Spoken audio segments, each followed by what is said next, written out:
Everybody, it is your friend Duck, putting on the duck glasses. Hope you're all doing well. For the White House surveying the foods. We've got I'm gonna flip messages on and throw a poll up. Yeah, if you want to double tap the video or whatever to like it or click like, you can click like by clicking on the title. That's cool.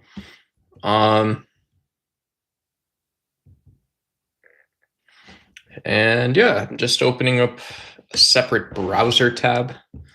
But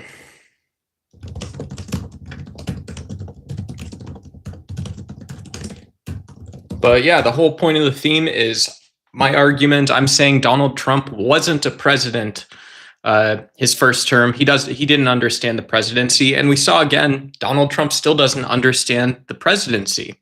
How so? Well, pretty simply, he came in with basically a PDF file of a plan.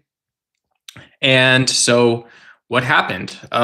We saw him institute new border policies, which have proved to be relatively ineffective. And being challenged however many times, however many courts struck down Donald Trump's plan. And so, yeah, we saw that relative to how institutions work, it seems like the system's working as it should. It's saying that immigrants do have right to due process. They get the full benefit of the U.S. justice system, even in those situations where they're on the other side of it. And that's just the beginning. The second thing, the big, beautiful bill has been a total failure, and it will continue to be a total failure. Most recently, we're seeing redistricting in Texas becoming a complete and awful failure and mess,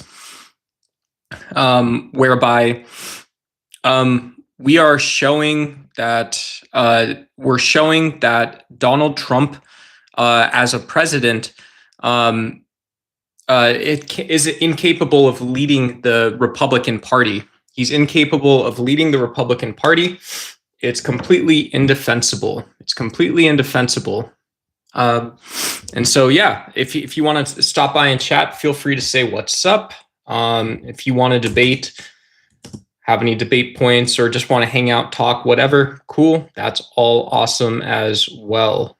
That's awesome as well.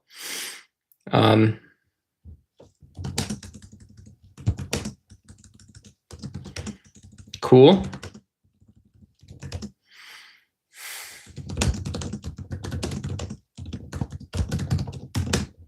And so,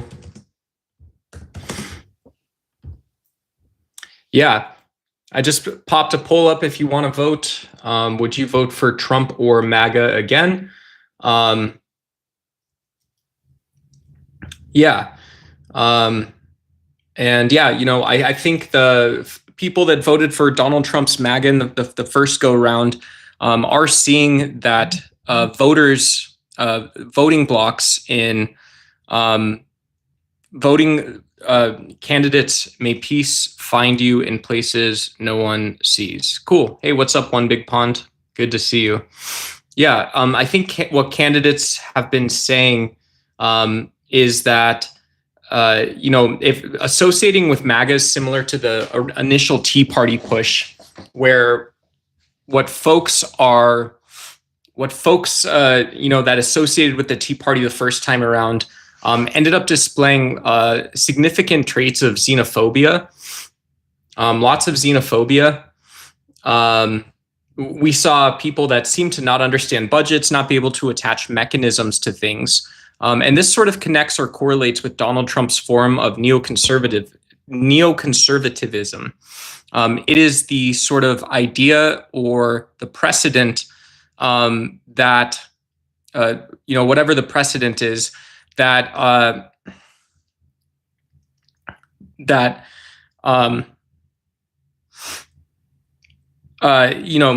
like nothing matters, right? I guess nothing matters. Hey, I appreciate that note of encouragement. It's very cool, isn't it? Yeah.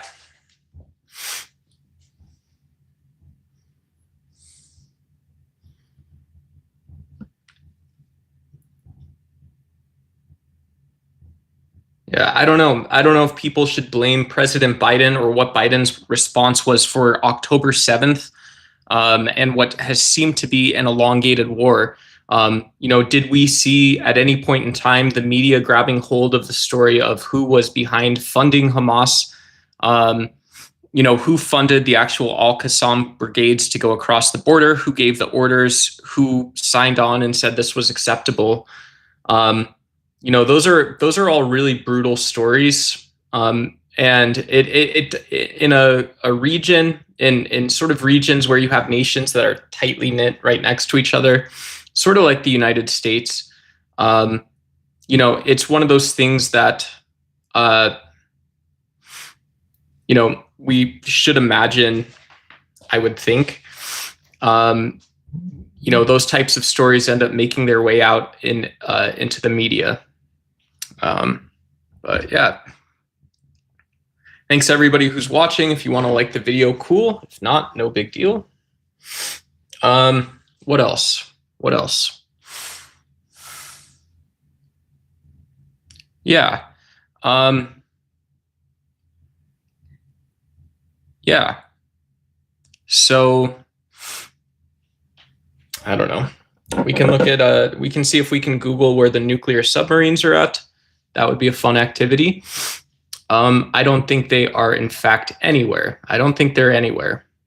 Yeah. Is this what most Donald Trump streams are like? Are they usually typically kind of like this? I understand why people play musical instruments on YouTube now. Yeah, it's a lot easier. It's a lot easier.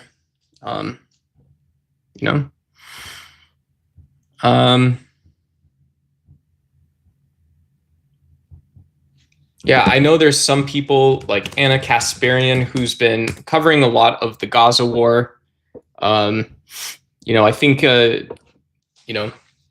as weird as it sounds, seeing sort of the inability of the media to drive a narrative, or the inability of people to listen or hear that, or whatever it is,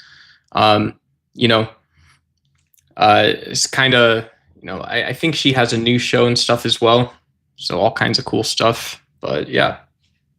Yeah.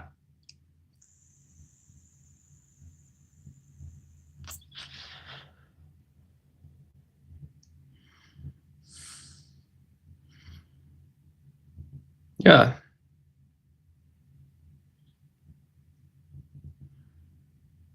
Cool, cool. All right.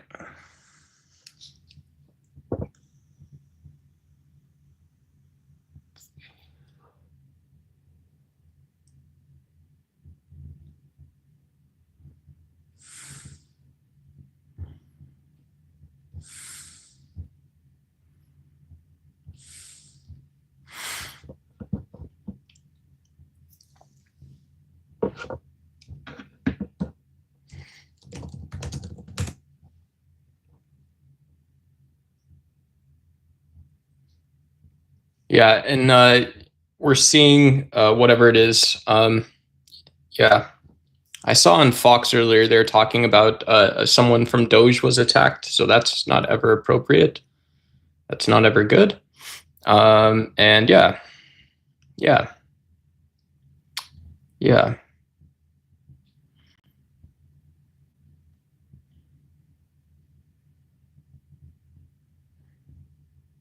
yeah. Trump does.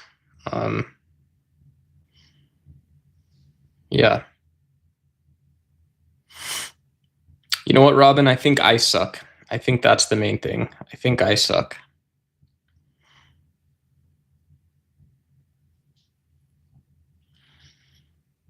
Yeah, it was good to see that the Texas Republicans are at least temporarily blocked. However, they're planning on redistricting. Yeah, yeah. However, they're planning on redistricting. Yeah, cool.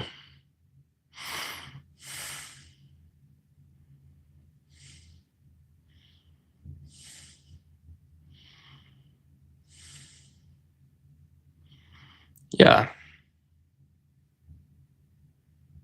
but yeah,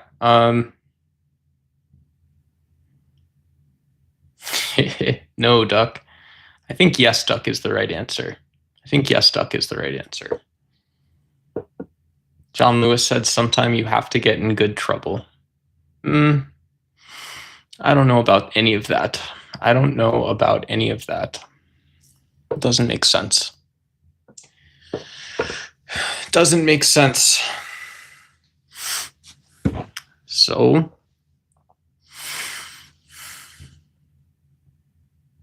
the New York Times has a Trump administration live updates feed, which is funny, I think. John Lewis fought for civil rights. Oh, well, in that case, that John Lewis, yeah, absolutely. Yeah, cool. Yeah, I would do it. I would do it. Health Secretary Robert F. Kennedy canceled 500 million.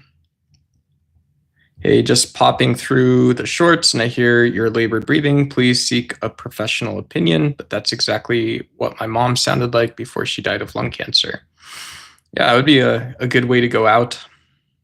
Lung cancer, that'd be cool. You're a cornball G&G, cool. Ricardo Roundy, say hello, Brazil. Hey, what's up, Brazil?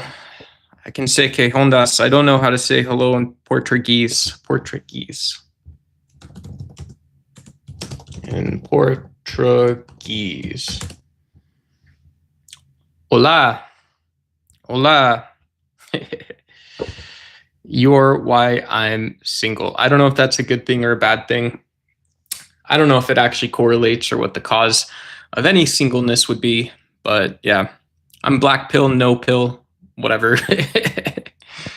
Trump is rocking it. Even CNN concedes he is getting great trade deals. No? Yeah, Victor, I would challenge that. I would ask what any economic policy Trump's enacted, what the actual mechanism is for the United States to gain a short or long-term advantage. So is it a long-term is it a long-term advantage to just get cash payments, to have, we see 10 or 15 new firms pop up, or most likely more established firms get some kind of big investment? Why? If the US can do that, and if there's some reason why, whatever, it's not bad to have FDI and stuff, but yeah, they pay us money now, but if you don't want that, and you have double the people that are focusing on paying us money, focusing on ending that arrangement and figuring out something else that's more competitive and also maybe anti-liberal, that's not a good thing.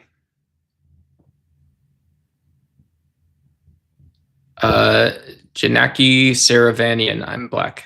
Cool. All right. Neat. Good to know. I'm a big trans-racial identity, trans-identitarian. Not like an ideologue. It's just like, well, look, if you don't want to identify yourself as even something like masculine or feminine, you shouldn't have to. You don't have to. So you don't have to. And so, yeah, if people want to identify as black wherever they are, cool. One of the content creators I follow streams from South Africa, and in South Africa, they just say the blacks, and so very different than the United States. I don't know why necessarily, but you've got the blacks. Philistine, my Indian form. Maud Robin says, I don't sell anything. He hasn't helped anybody but corporations. Yeah, I mean, which ones even? Yeah, you guys can name, I believe it was Hyundai or Kia. They're coming to Shreveport, Louisiana. So that's a cool deal. That's interesting. That's about product design. I don't know, for anyone that's in college or older. It's just kind of cool. Korea has developed a culture that's different than the US, but in some ways the consumer culture is fairly similar. People like smartphones, high-speed internet. They like smartly designed vehicles. And so, yeah, those types of liberal arrangements, like where it's like, yeah, does it make sense that we're importing cars from Korea? And it's like, well, without that, US companies don't have competition. And then, do you still have Ford? What does a Ford Mustang look like? And so it's an in-depth topic, but it's not like that, Yeah, and so Donald Trump has helped someone who is already maybe a good company, or sort of forced them to do something either prematurely or something they never really needed to do. And yeah, not really focusing on the core problem, where like Hyundai and Kia have always focused on, first simple cars, but they've really been early in wanting to build environmentally efficient cars and stuff. So who knows? Donald Trump doesn't talk about sustainability either. So looks like some folks haven't heard of the theory of import, ISI. Yeah, import, substitution, industrialization. When we make stuff for ourselves, we use to import, the economy grows, and we become more self-sufficient. It's an old idea that sort of blends between like liberal theories, where it just talks about how free markets develop, as well as a little more left-leaning economics, where you say, well, let's just assume that there's some sort of pressure that you can't start building stuff. So ISI, import, I don't know if that's what you're talking about, because you said import replacement, Victor.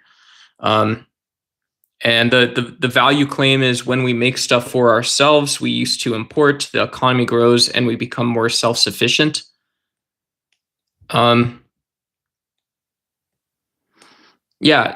Typically it is to gain some sort of comparative advantage, is one of the things people talk about. If your comparative advantage is making alpaca boots or something, Chile or someplace imports a bunch of cow hides from the United States. It makes sense to have some sort of mercantilist or cheating mechanism in liberalism for something like that. But yeah. Hey, what's up, Brassland News? Yeah, I'm back. Long hiatus. Yeah, whole week off. It doesn't matter what you think. Yeah, I would never say that. I would never say it doesn't matter what you think. Act Blue is spreading the money around to these jerk-off morons and never have a family or friends. This dude is unemployed. I don't know what Act Blue is. Maybe I can or should. Act Blue is a American Democratic political party, CPAC, fundraising platform, founded in 2004.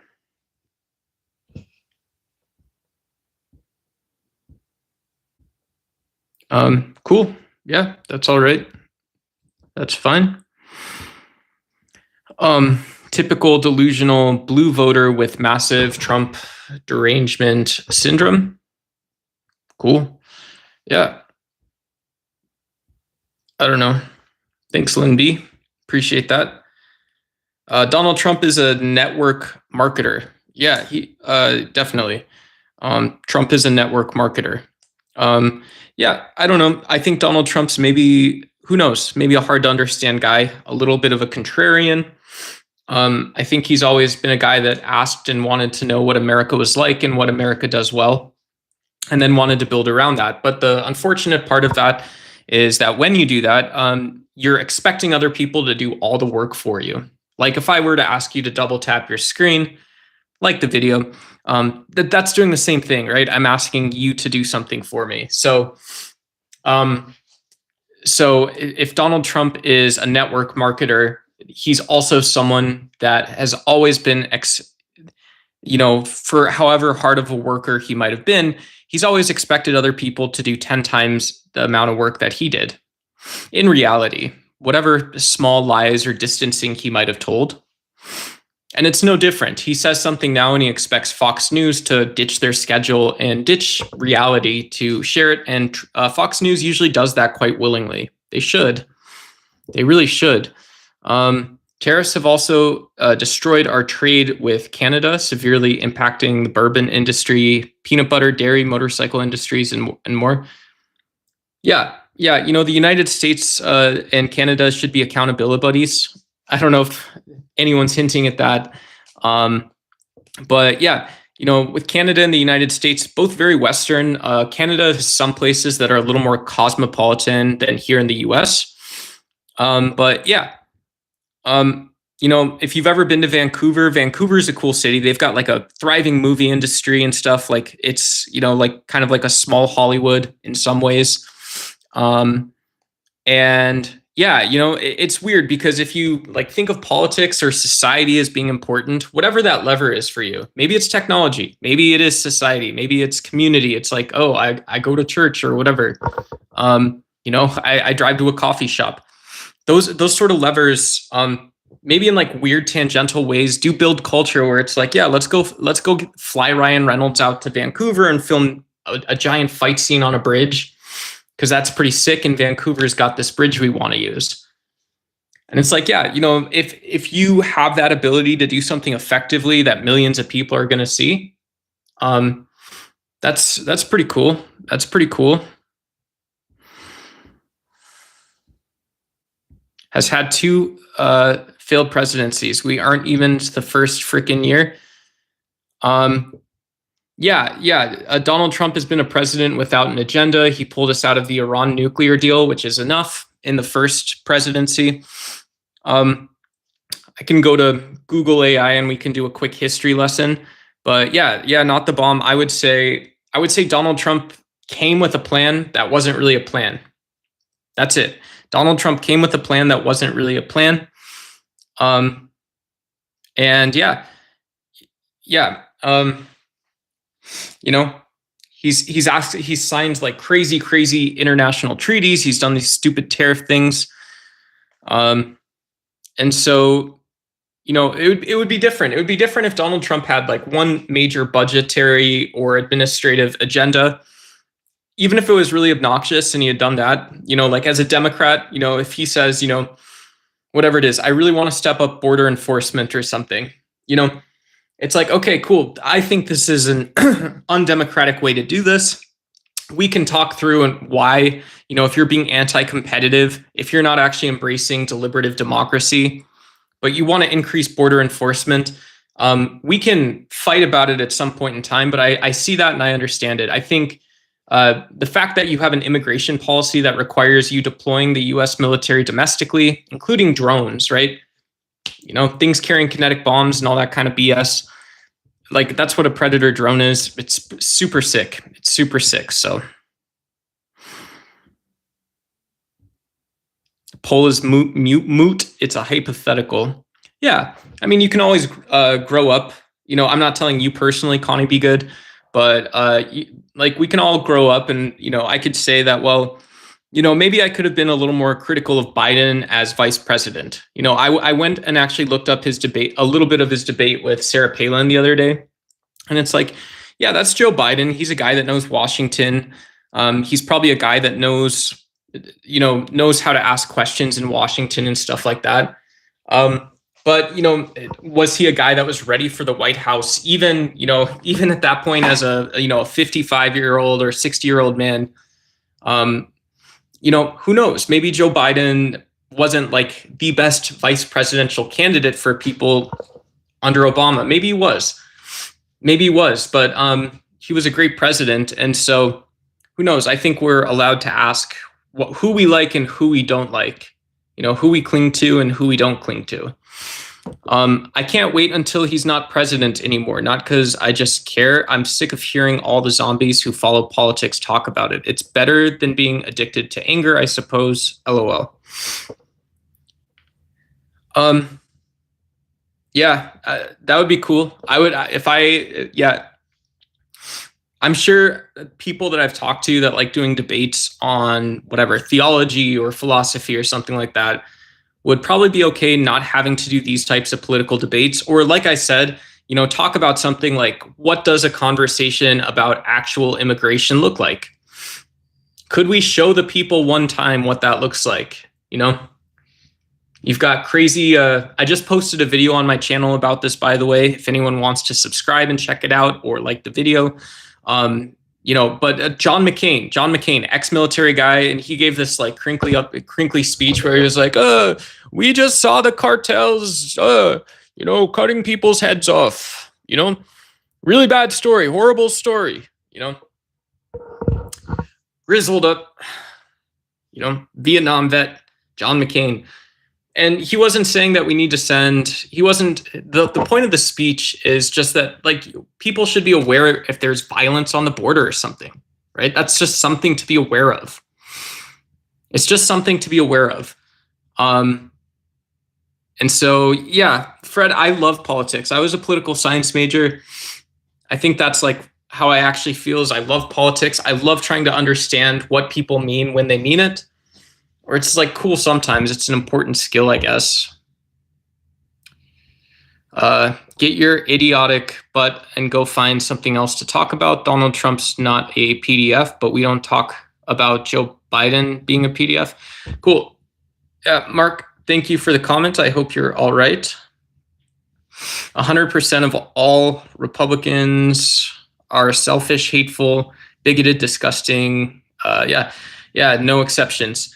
The only thing I would say about that is I don't know if that's like technically true. I don't think Republicans can safely talk about politics right now.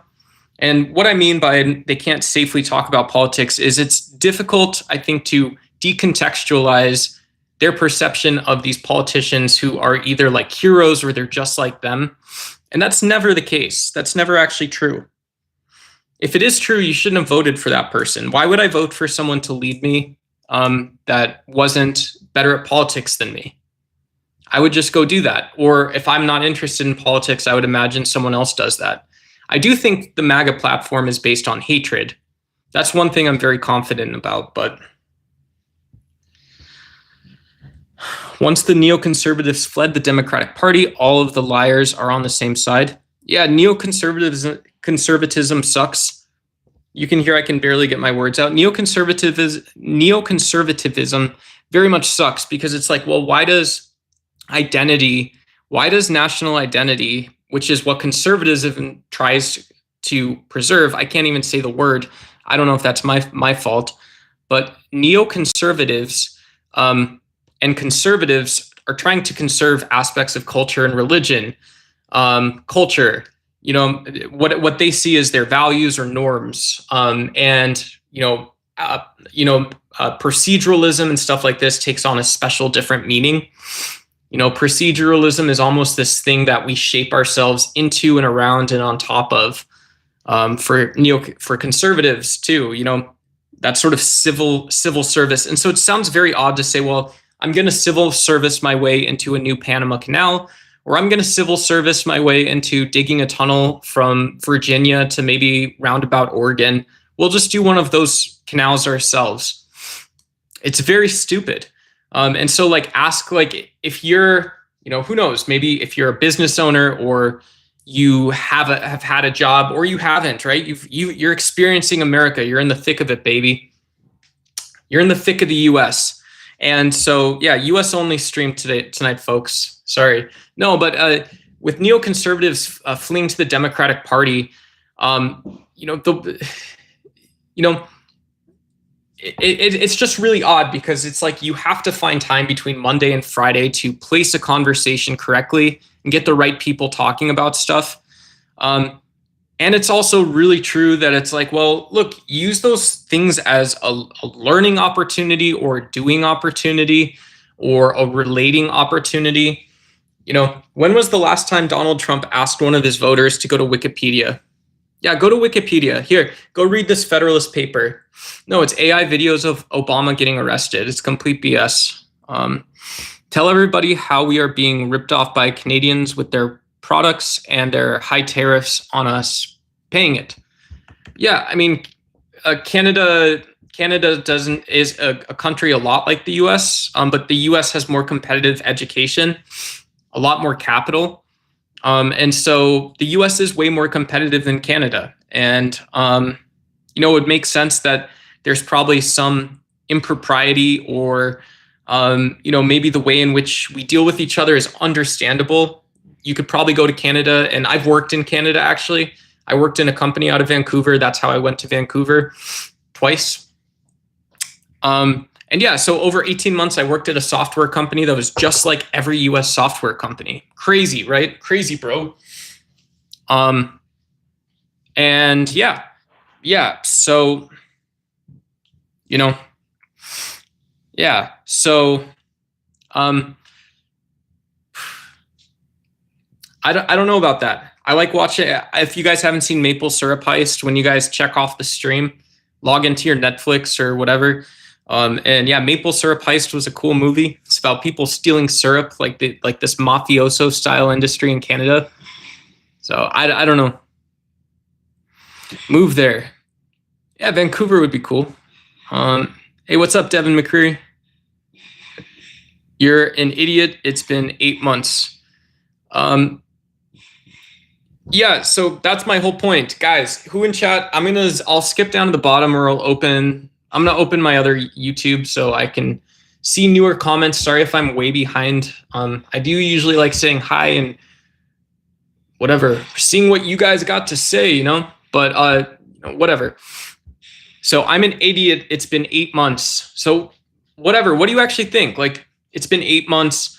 Can't I maybe say that, like, $5 to shave the beard? No, I'm not taking money yet here. I need money at some point, but I'm not taking money. Yeah, I think in 8 months, that's enough to know that Donald Trump did what he said he's going to do, and there's not a tail end to it. I don't know if that makes sense, but cool. Ryan, Radical Coder in chat, just had an awesome debate yesterday on meta ethics. So shout out to Radical Coder. He's got a cool channel and stuff too. Let's see. J-Rom, what's up? You're not educating nobody in MAGA. If you would have seen what happened during the world wars, what happened to the American economy, when we had a Republican president, we were booming because of it. Yeah, it's technology. Sorry to be the bearer of bad news, but yeah. United States has always been really strong because of technology and energy. If you have energy and you know what to do with it. So, but yeah, who knows? J-Rom. Yeah, maybe we could both go back to like the 1970s when like Texas Instruments. I don't know if Jay's from Texas. You know, if we're trolling a little bit, if I'm not educating nobody, your buddy Duck's not educating a single person, you know what I'd say to you? You know what I'd say to you, a guy like you? Well, since we're on YouTube, what I'd say to you is that, well, look, you had Texas Instruments and Hewlett Packard and all these companies and Dell and IBM. Like, okay, then there's IBM. And so, you know, if you want to say, well, just one company wins, that's only part of the story because, you know, whatever. I have a rich uncle in my family. I don't know if you guys know about rich uncles, but rich uncles have the bag, right? They've got the bag. They're rich. But I was at my rich uncle's house for Thanksgiving, and one of his old buddies was there, old IBM engineer from the 1970s, 1980s. Do you know how much that common stock is worth today? I don't know, but this guy was a millionaire. So money's not everything either, right? You know, those people went around and they invested in different companies. They went and did different things. Some of those people are doing high impact things now. So, yeah, that could be a whole conversation, but just for my own sanity, no one's perfect, but this administration is exponentially better than the last one. How so, James?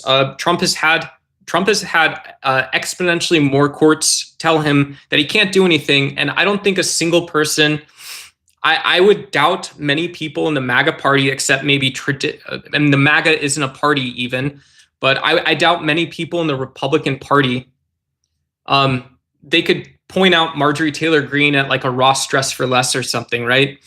But what they couldn't do, you know, they couldn't tell you how any of Trump's policies are expected to work.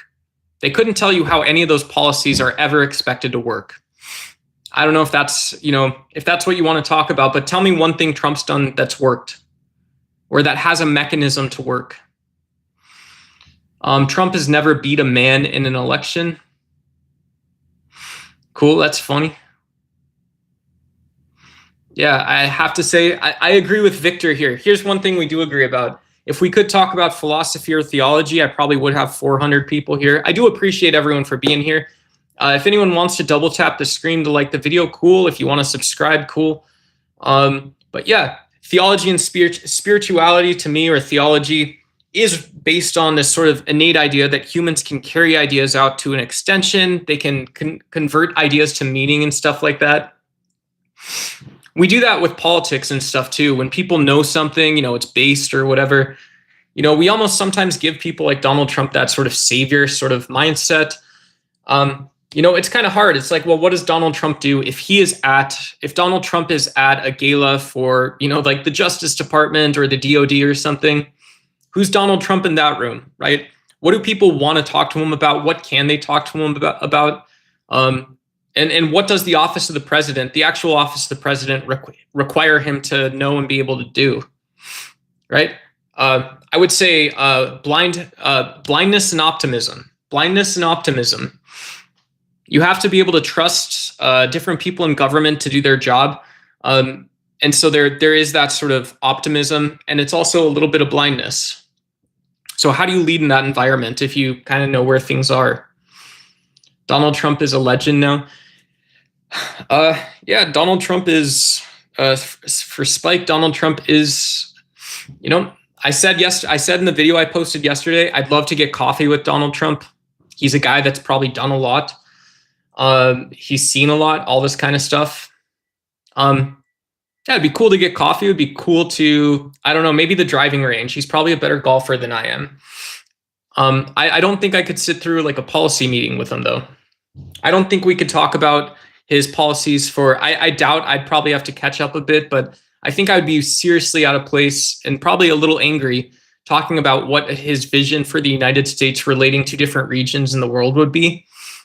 Yeah, how defined is that? I've seen 15-year-old girls more logical. Cool. Yeah, you got to have, to really be logical in politics, you have to be a storyteller a little bit. You have to be able to take narratives and understand sort of these arcs. You have to be able to understand arcs that go above and go under things. And then you also have to have very good senses of the direction by which things go in terms of syllogistic or formal logic.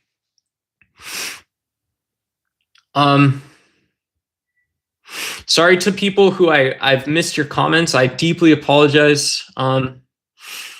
Let's see, Trump for Lord Protector of the United Kingdom. Yeah, we can knight the guy. That's a good idea. Yeah, a graphic novel, a very gentle alternate universe would have been one thing we could have done. One thing we could have talked about.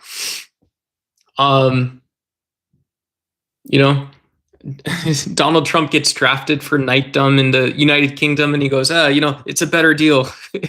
Whatever it is. No men and women's sports.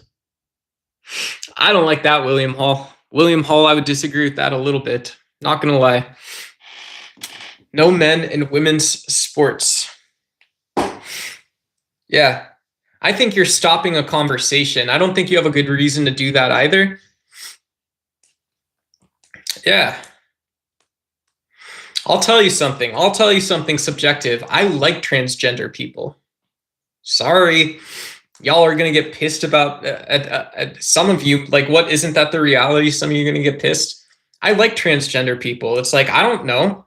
Am I masculine? Do you guys want to see? This is a vegan bicep. This is a very strong arm. It's probably stronger than you imagine, but I'm not that masculine of a dude. And so when someone who's actually had to think about identity and relate to questions that I haven't had to, it's like, cool. Yeah, I'm down. Cope, seethe. I don't think so. I don't think so. Hey, Wrath of Tenchu, where do you think the nuclear subs are? Where do you think the 2 nuclear subs are?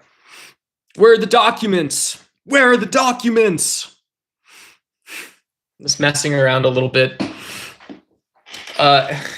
Exactly, no men in women's sports. A couple people don't like that. I don't know. I can be masculine when I want, I guess.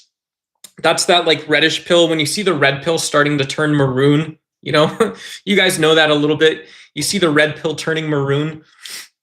It's like, oh my God, what did I just say? What have I done? I can't believe I've done this. No.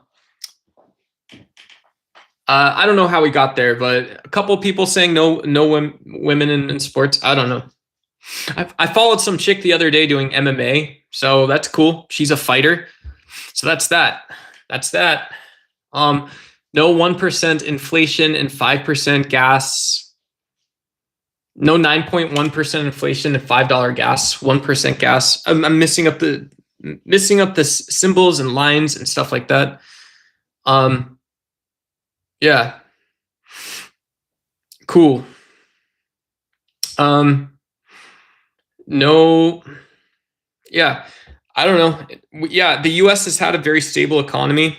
A lot of people need the United States. And so it's always a question. That would be a great voter question is, hey, politicians, let me turn my brain on for just a second. And, I don't know if I'll answer it right now. I'm so sorry. But like, what does the United States actually need to do when we're moving into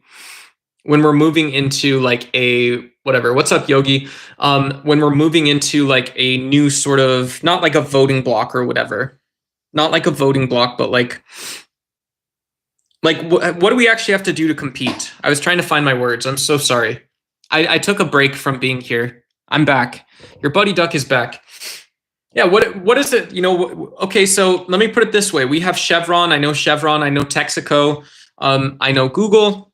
I know Taser, the people that make the police and like law enforcement stuff. I know all this stuff, okay? And so what does the United States actually have to do when we talk about Alphabet and Apple to stay competitive? And then does this buy us space to have better conversations with our friends and our adversaries? What is, like you're going to take advantage of me being a nicer guy than I am, than some people would say, right? The red pill and some of the people who talk about force doctrine. Yuck. But I'm going to be a better guy than I have to be. And I'm actually going to ask my politicians who they know. I'm going to ask who the people that lead in Congress are, what they do that's productive. I'm going to expect to see them being productive, even when Congress isn't in session. Sorry, no vacations. It's the United States. We don't take vacations here. We don't take vacations, and there's actually, there's a hole in my heart because of sustainability in the environment, and there always will be. But when that hole is filled, do you know what happens? People get to do what they want. People get to do whatever they want. Hey, what's up, Master Alpha? Good to see you. Am I from Oregon? No, I do run though. Oregon has some of the best runners in the country have come from Oregon. So I was just talking to, I forgot who it was. I was talking to one of my friends about, who was it? Cooper Teare. I was a big Cooper Teare fan. I bought the streak flies because I saw Cooper Teare's video. It was a stupid purchase, by the way. I didn't need streak flies, but yeah. You have a failed show? Yeah. I don't know. I won't say that, Martin, because I've met some really cool people. There's some cool people that have subscribed, that have come to a couple shows. If any of the regular Ducks Y subscribers are here, what's up? This is way more people than usually watch. So, but yeah, if you like, speaking of this, thank you, Martin. If you like watching YouTube shows on mobile, maybe eventually we'll do something else, but like 15, 20 people, that's usually what these shows are. I just did this Donald Trump is two failed presidencies because I don't know, it popped into my head. I did a video yesterday. I'm trying to gas the algorithm or something. Trying to gas the algorithm, bro. And so yeah, feel free to subscribe. I appreciate that kind of stuff. Don't answer the comments. Zero board. Well, I already said all the, if Donald Trump had two failed presidencies, that's maybe even too strong. Donald Trump has had 0 presidencies. You've held the office of the president without being the president. How did that happen? How did that occur, buddy? Buddy guy? You want to see? Cool. All right. I'll answer all those questions, folks. Hey, Spike says, thanks for giving me this platform and allowing my voice to be heard. Good night. Spike, thank you so much for joining. Anyone who read Spike's comments, thank you to Spike as well. I'm sure from everyone. Hey, what's up, Olga Fortuna? He's a doper. I'm jumping in so weird in conversations, but hello. Yeah, because you're making clickbait, outrageous bait. Sorry, I don't know if I wasn't trying to. I honestly believe you can see I posted a video yesterday that says Donald Trump, that MAGA and the Tea Party got 3 things wrong. I said it was putting Christianity as a conservative value. That's wrong to me. I can explain that. The second thing that I said I think is wrong is Donald Trump's neoconservatism. What was the third thing? I forgot what the third thing was. I don't know. I think I just called the guy a jerk. I think I said 1 or 2 bad words. Oh, it was the cult of personality. Yeah, that's the other thing. That's not clickbait to say that, well, what Donald Trump did is he made a social media platform. He made everybody household names. These are people who are nobodies. These were people that don't have political clout. They didn't have 30 years in Washington. They didn't have a network. They didn't have a Rolodex. And so you can ask, like, okay, if you maybe believed that drain the swamp, as the old phrase, or we needed a reform in Washington, well, first you can explain what's going to be different to me. Second of all, outside of the normal revolving door, don't act like Washington is some monolith or some like artifact, right? It's this man-made thing. It's a dynamic group of people that change every 2 years, every 2 and 6 years. So Trump is your daddy, bro, says Frederick. Defend it, Frederick. Let me see it. I want to know where I go. I want to know what I see. I want to know relative to what you know, what I already know, if I'm wrong. I'm completely open to being wrong.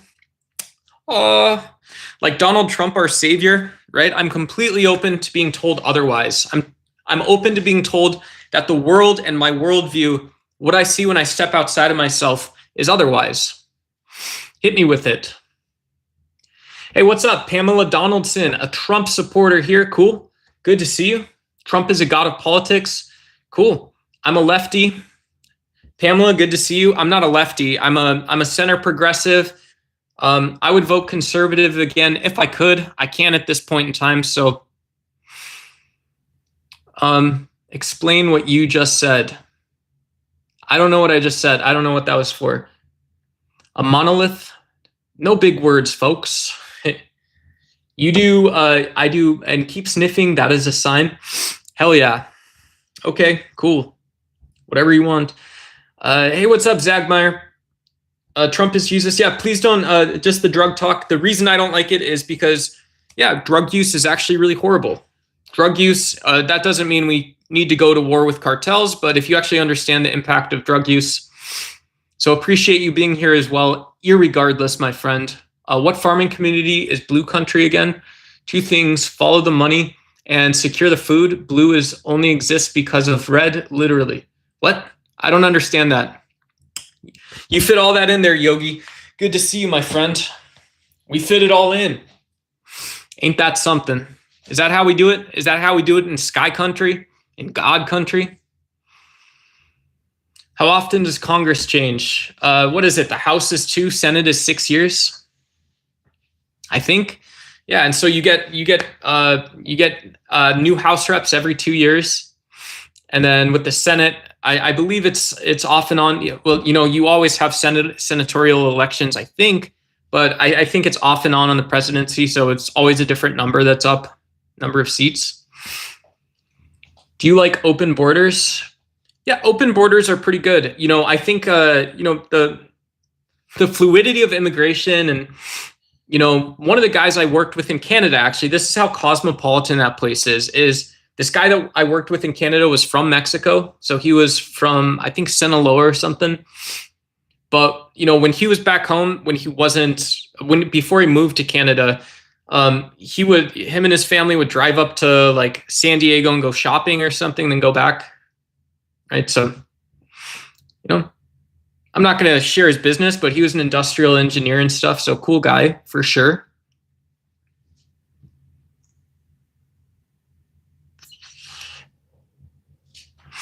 How do I expect to have a dialogue like this? I don't know. You guys pick a topic. I appreciate that sample example. You guys pick a good topic then for me. Sorry if I'm missing something. I'll just zoom to the bottom, and sorry if I'm missing your comments. Got to go help my little bros channel. Stay weird, stay wired. Yeah, I'll stay a little bit wired, folks. Let's go. Let's go, Yogi.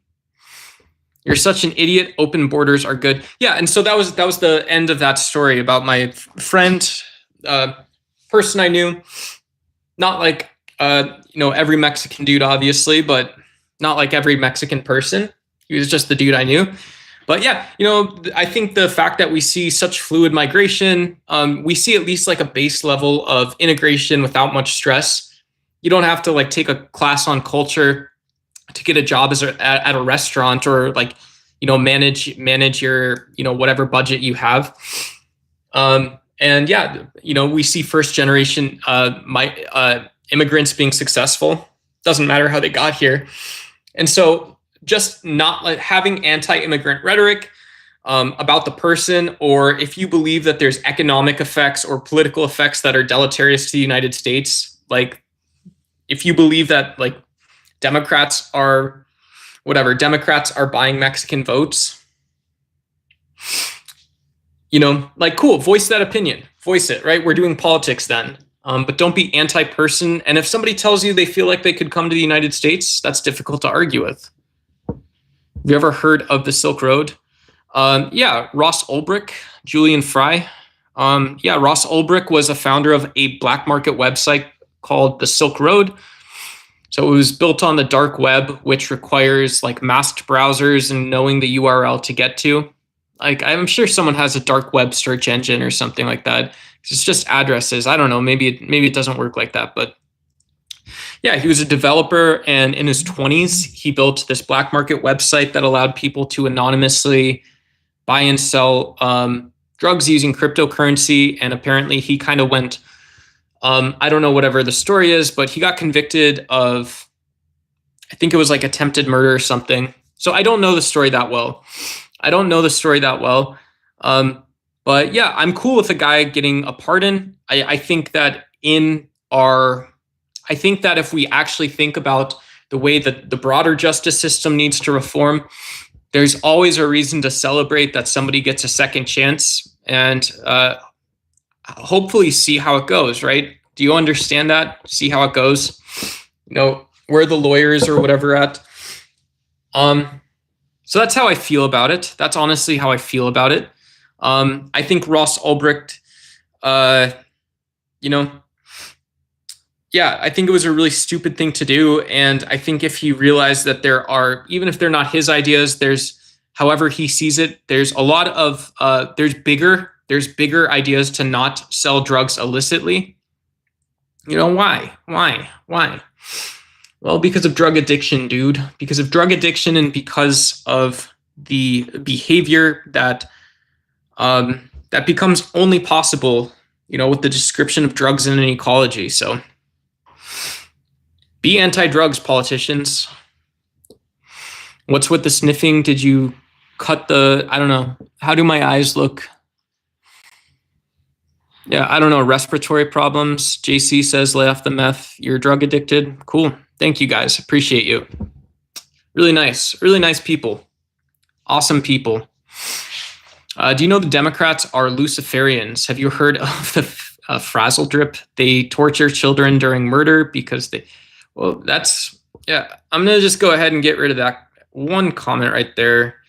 Jack, yeah, and sorry, guys, if you guys, just because there's, we're winding down, but because there's some more people than normally are here, if you guys are seeing any deeply inappropriate comments, I'm sorry that I'm not getting to them. So you call me a drug addict because you like Donald Trump. Did I do that? I said Donald Trump had 2 failed presidencies, debate or change my mind. And so what part of your identity is associated with MAGA? Because that is really screwed up. That's not a me problem. That's like a really screwed up way to be, is that like, oh, I love Bernie. I love AOC. Cool. Me too. Yeah. Whatever. I had an Obama bumper sticker at one time. I was in college. A lot of people had Obama bumper stickers. But I wouldn't call someone a drug addict and say they have something that I associate with mental illness because they don't like Donald Trump. You're blind. His first presidency economy was rock star solid. His first presidency was not good. No. Yeah, his first presidency was completely constrained by the Tea Party, and that was probably good even because there were more experienced politicians in the Tea Party. So, yeah, I'm not that blind, I don't think, but I appreciate you, Max. Watch too much CNN, classic lefty. Yeah, that's all right. It's cool. So I think understanding presidential politics and the office of the president is very important. I also think it's, whatever. You're literally present, all drug addict signs. Yeah. So, just my sort of view is that if we could understand presidential politics, we can say how effective and how maybe precise or accurate a president is. What did they actually want to get done and what did they get done? How did they change the perception of the US geopolitically? So, too many liquors in now. Yeah. Drugs are a public health challenge. Yeah, that's probably right. So, this is one of those things where it's like, okay, drugs. So if we talk about the deleterious effects of perceiving ourselves as masculine or feminine, when we talk about deleterious effects of identity, that's different than something like having a diagnosed mental illness or having been diagnosed with addiction. Having being socially, I'm a drug addict or I'm a drinker or something, whatever it is. I buy too many rock stars. I can't quit drinking Bang Energy before I go to the gym. All that kind of crap. Hey, thanks, Draven. Like the eyes, los ojos. I appreciate it. Yeah, mom and dad gave them to me, so I'm still trying to take decent care of them. And that's that, right? Well, since he's only been completed one term and only 7 months, I can't determine. Yeah, so good point, Michael. Michael Carr's got a good point. I'm going to pin that up. I'll pin this comment up from Michael Carr. Yeah, and the whole point is that Donald Trump didn't have a plan, or it's not clear he understands the presidency. What has Donald Trump told you that you didn't know before his term started? And what can you say that he's told you that's true? I'm not asking rhetorically. I'm asking honestly. 64% of you so far have said you would vote for MAGA or Trump again. That means 36% of you who did vote for Trump, or maybe you voted Democrat, wouldn't. And so I would ask, change that number. Go change that number. Go change your vote. What did Donald Trump, and you don't have to, obviously, but what has Donald Trump taught you about the US that you didn't know before? Like, oh, wait, how can you sift through when we've seen multiple orders of courts tell Donald Trump you can't do what you want to do? We've had this not just about immigration, but we've had this in terms of him being commander in chief, right? We've had pushback, and he could barely get a budget passed. That's sort of a straw man one, but he passed a budget, under great threat. Many economists have said is going to be disastrous for the United States. It has a name. It's not the big beautiful bill. It's a budget, right? It's an economic plan.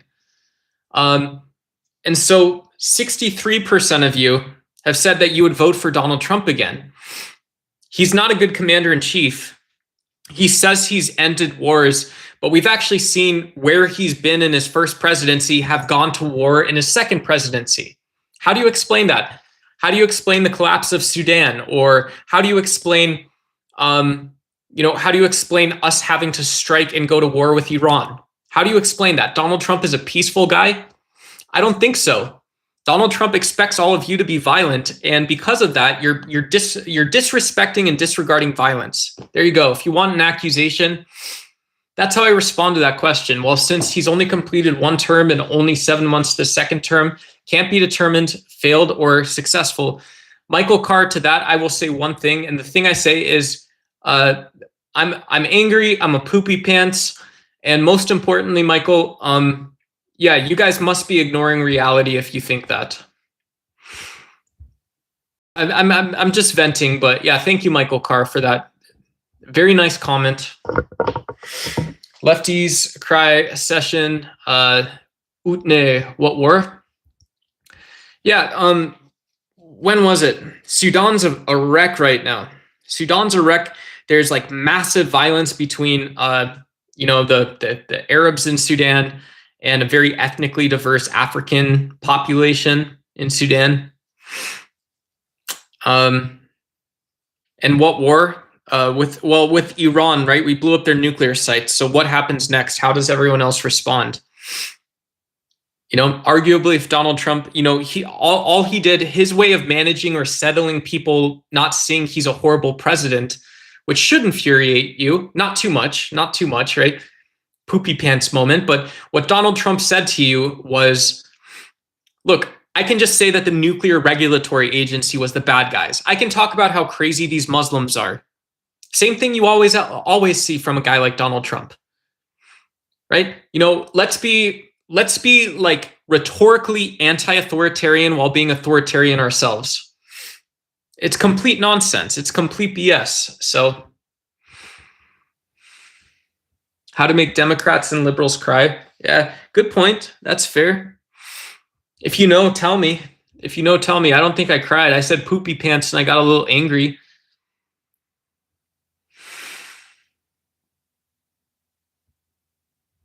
It seems like the Democratic Party is bad at their messaging and their approval rating is in the toilet. What is your opinion and what would they have to do to turn that around?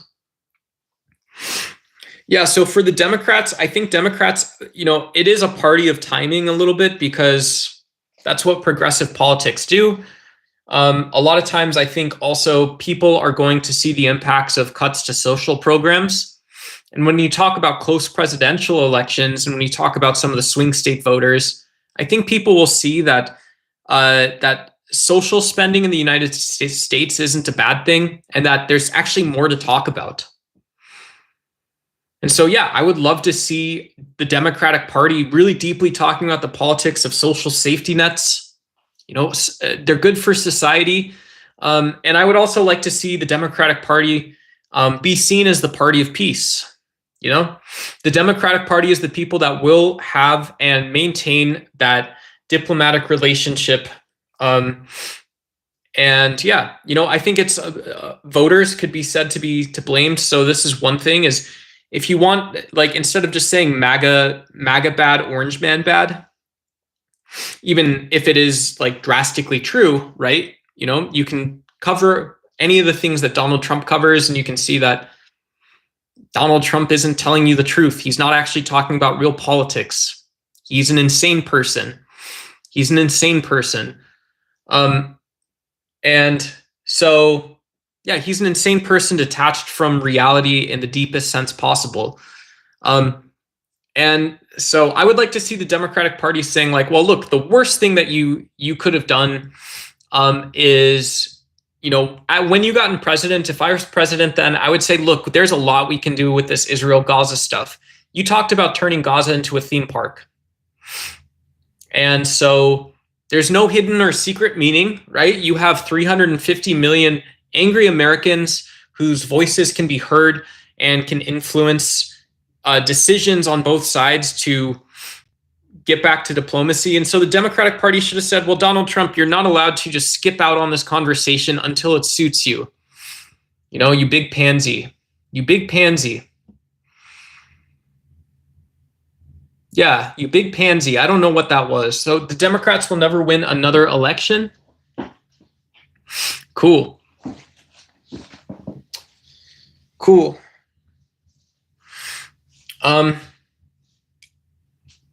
Yeah, I don't know how you could say that, Max. Good point again, but I also think that Kamala won half the vote. She won half the popular vote. And I think there's still a lot of Americans that will say, well, look, you talked about, encouraging entrepreneurship and specifically marginalized groups getting into entrepreneurship, kind of getting that. We all got the spirit of capitalism, have some fun and we'll understand each other in a while. And that one, for people saying that, this is the worst platform ever, that won half the popular vote. And there's a good reason why that is. People want to know, yeah, I don't know. If you want to open a vegan restaurant by me and you get there's a special credit scoring system or Little risk protection on that business loan. Okay, cool. Let's see how it goes.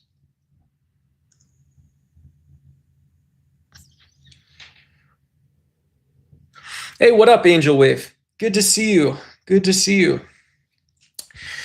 Now you're talking, Duck. I agree with your perspective on the Democratic Party should become, well, I support conservatives. I do believe that there's a need to be a counterpoint where we're in danger. Or we're in danger. Yeah, there needs to be a counterpoint.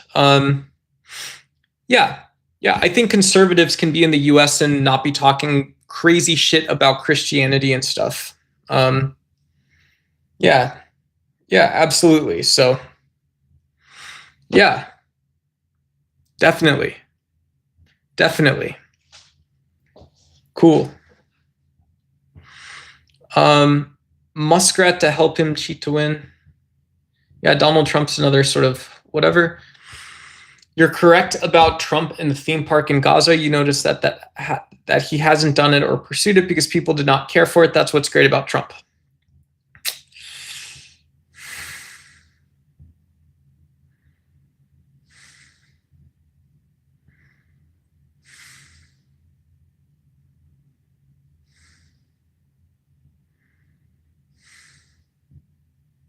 Every decision he's made since has been president, I would have made the same decision.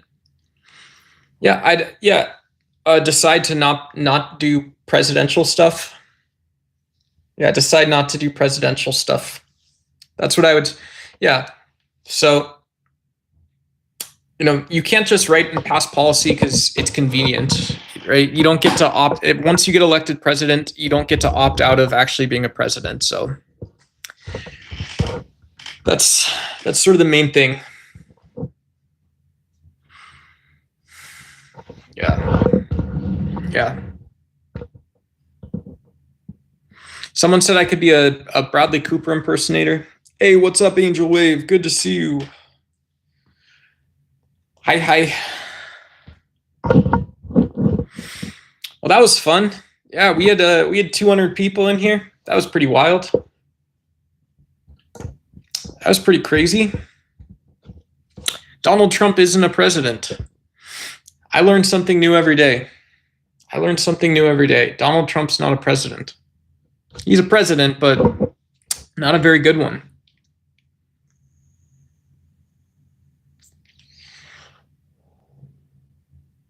All right.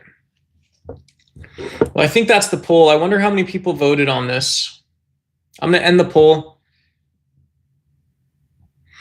That surprises the heck out of me. With the redistricting in Texas. Cry a river. Yeah, weeping tears of all kinds of stuff. Cry a river. That doesn't make any sense.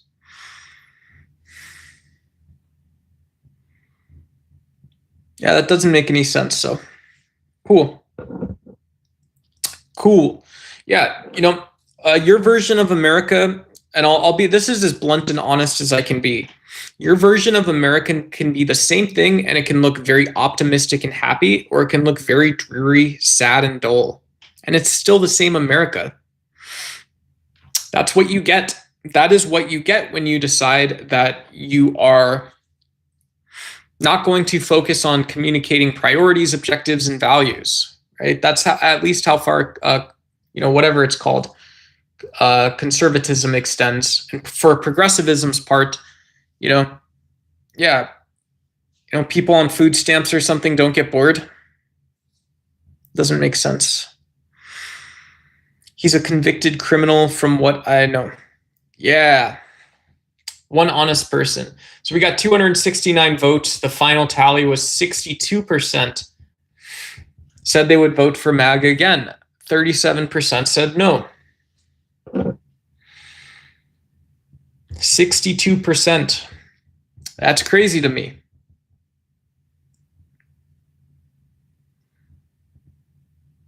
What do you think we got? What do you think? 200? Yeah, thanks. Yeah, it's cool. I didn't talk about anything. I'm not able to hold an audience of 200 and speak reasonably. I can't speak sense. No, but Yeah. Like, yeah. I just thought, okay, so maybe you think maybe you thought Democrats were violent protesters in LA or something like that. It's like, what did we learn after that? Did we learn anything? There's still, okay, here's how damaging that rhetoric was as a Democrat, as someone who votes progressive most of the time and would vote conservative, but not this time. I mean that. There are still going to be, look at Rob Noor, right? Rob Noor is one of these guys. I kind of know Rob. Maybe we're friends. Maybe we're not that good of friends, but Rob Noor holds so many crazy views in 2025, and there are still going to be crazy Republicans in 5 years who think that there was some conspiracy or violent organization behind the LA protests, and who are still going to think that at that time, Mayor Angela Bass and the governor of California, Gavin Newsom, couldn't control protesters. That is a crazy belief to have. That is crazy, because they're going to do the same thing that they always do, and they're going to attach that idea. I'm so scared. I'm sad. Now I'm actually crying leftist tears. If you wanted that, I'm crying leftist tears because there's going to be conspiracy theorists and actual insane people, trying to say something meaningful who just struggle sometimes. And what they're going to do is they're going to want to politicize this instead of taking a step back and saying, well, look, maybe I'm not a Republican or maybe I'm not a Democrat, but what actually happened in LA? Can we learn something about sort of pushback against repressive policies that appear to remove due process, that appear to remove constitutional principles? Isn't this different than people that even a small number of the J6 protesters being from online hate groups and white nationalist groups, or just nationalism with a little bit of casual violent hatred for anything, a little bit of violent hatred about anything, cause January 6th to become something that it wasn't supposed to be.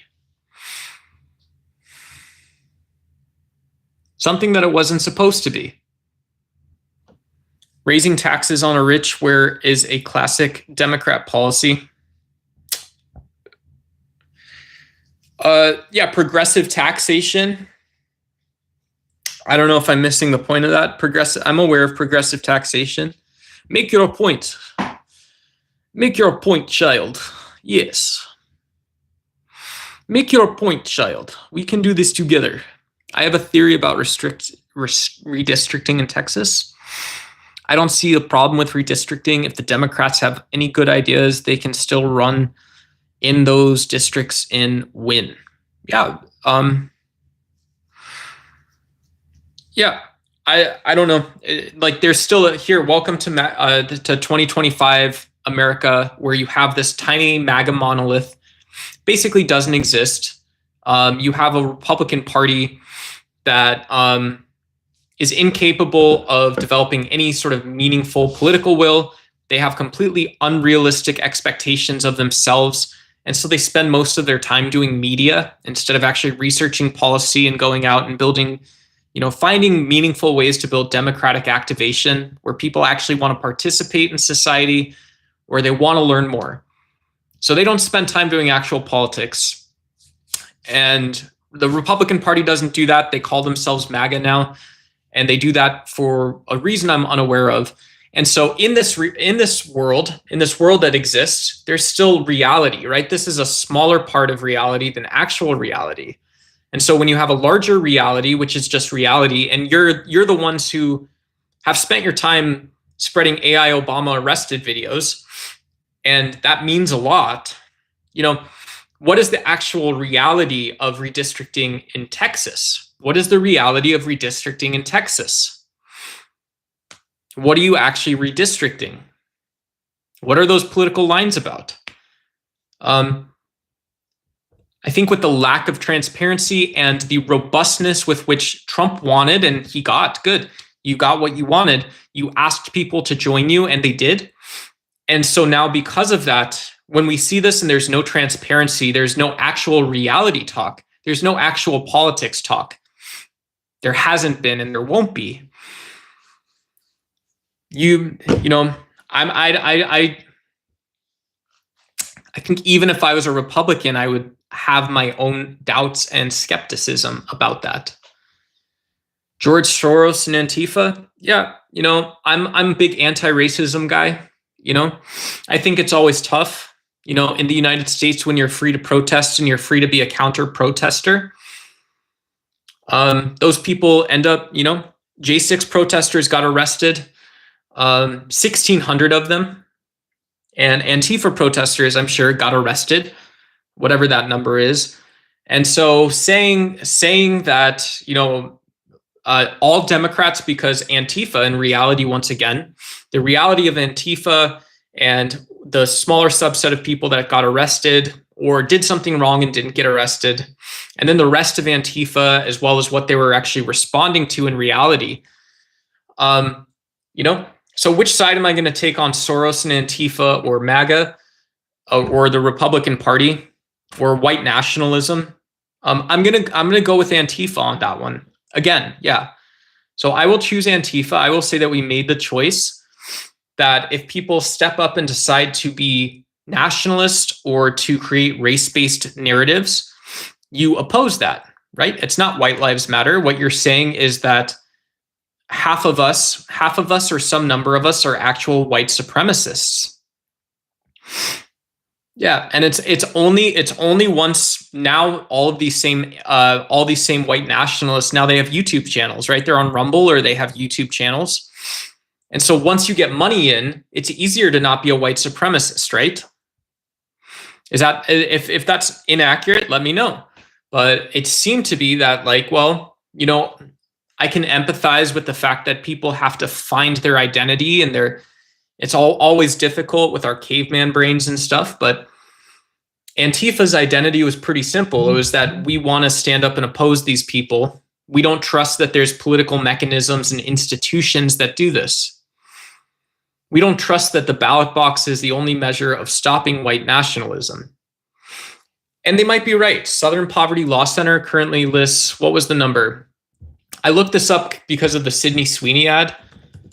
I don't know if someone told me to do this, but here, I got it. I have it bookmarked.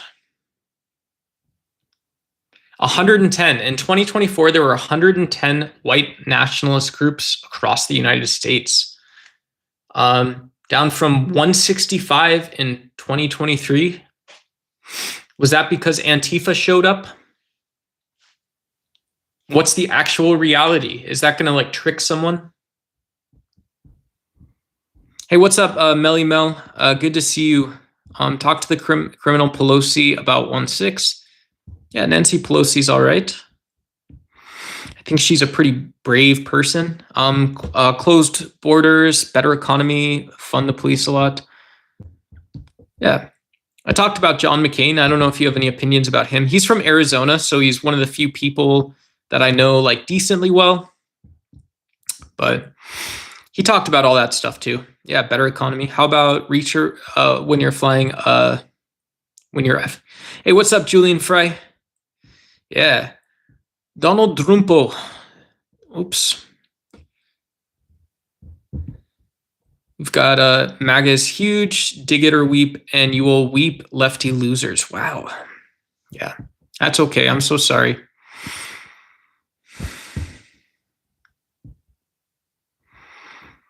Rasputin, only been 6 months under Trump's second term, kind of jumping the gun, calling it a failed presidency, and lack of transparency. Only thing that's not transparent is the Epstein stuff. Maybe it changes soon. That's not true.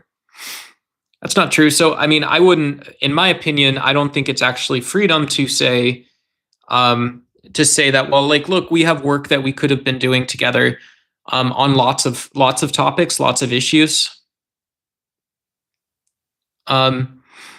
You know, I think people should have said that, like, look, environmentalism is an issue. We don't have a defined national character, national identity right now. And so instead, we're just going to cover up every single story that we don't like. We're going to write over everything that we do that, the American people push back on. Yeah. Yeah, that's the reality. The no BS answer is saying like, look, I could get my spectacles, I could get my magnifying glass, and find what's actually good about Trump's immigration policy. There's nothing. There's nothing actually good. There's nothing actually good, and this isn't like the world heaping piles of crap on the United States. Nope. That all goes away as well. Thank you. I'm proudly Antifa. In fact, most Allied soldiers in World War II were Antifa. Hey, Ryan Murray. Yeah, that's cool. Yep. I think it's good and bad. It's definitely, there's some valor there. There's definitely, but not being draped in the flag. My grandpa was a Korean War veteran. I think my grandma was a nurse during the Second World War. Like here, she wasn't overseas ever, but so that's cool. I'm sure they were pretty screwed up, but MAGA does not equal Republican. Yeah, Republican is a different thing, right? MAGA is saying, so if MAGA is the one saying that the world gives America their problems, like that's what goes away, right? And then what are you left with? You're left with a conservative party called the Republicans, which it's always been. And in the conservative Republican Party, you have libertarian voices, you have some Christian voices, everything else is gone, right? There's nothing left. It's very simple. By the way, Duck, I appreciate that we can have a discussion and different views and still have a real discussion. Yeah, I like real discussions. I like real discussions. Failed presidency is your opinion.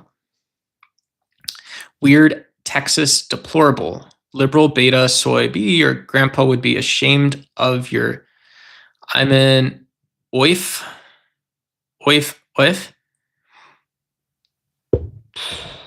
Yeah, if you're good, dude.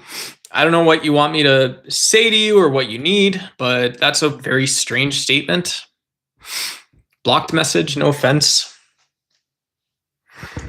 As well as my prior family. Yeah, cool. Yeah, that gets over it, buddy. I don't know what you're getting over, but if you're upset that I'm saying the entire MAGA party, the MAGA movement disappears, well, what do you think's going to happen? It's going to disappear, my friend. Cool. All right. You gotta do some of those nice crossovers, bro. If you're a military guy, I'm not a military guy.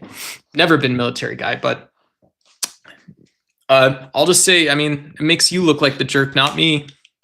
We got 16 people here. I got 16 candles I've been waiting to burn. Boy, what blood? Oh, my opinion on the Sydney Sweeney ad? Yeah. Yeah. Sorry, I don't mean to be, yeah, we don't have to have that much anger and stuff like that, but that's cool. Whatever that is. Whatever that is, all the crap that you gave yourself because you blamed someone else. You, my ego and my narcissism. Sick. That all goes away too. Who'd have thunk it? All of it disappears. Every last drop disappears. There will be no trace left of Trump and the narcissism left in our country. Cool. Yeah, and you can get as many no's as you want until you get a yes on that. So that's how that works. But yes, the Sydney Sweeney ad. Yeah, so Sydney Sweeney, I wish I could pull it up right now. I just saw the video today. I saw the print versions, but I just saw the video, which was worse than the print versions, to be fair. I'm sure she was filming this ad, she was like, how'd it turn out? And someone was like, oh, Sydney, it turned out good, actually. I don't know if that's actually how it was, but but yeah. So so she had there's this print ad in American Eagle, and American Eagle hired Sydney Sweeney to do an ad that says Sydney Sweeney has great genes, Jeans, not genes like the genome, but Jeans. Very heavily implying that, it's a double entendre. And yeah, so my opinion, it was just a really bad American Eagle ad. I think a little bit, like the concept, the execution seemed to me like, it's like, well, why'd you hire Sydney Sweeney, who's sort of this like, this 2A gun shooting sort of oddball celebrity? It's like, cool, if you want that represented for your clothing brand, that's cool. You're American Eagle. People know Abercrombie and Hollister still. But if that's who you want to hire for, cool. American Eagle's growing. They want people to remember that you can be a professional. This is maybe what young professionals buy before they go out. You can be 40 years old and you can still shop at American Eagle. Just go have a look. It's what successful, mature people that as they're maturing, they do this or whatever. It's like, yeah, that's kind of poorly executed, just because of the social context, because there is still a very strong lingering presence of like some of the white supremacist groups in the US, not to get too non sequitur-y, but like Patriot Front is a really crazy organization. Active Club is a really, which Active Club, that's a decentralized group. So you guys can picture that, if I was going to start a franchise of 50 restaurants, but it was a white supremacist group, you don't know who's actually running each of those clubs. You don't actually know who it is. Double can't change the mind of an idiot, but thanks for asking. Cool. Appreciate that. Whatever it says, double triple X. That's a cool name.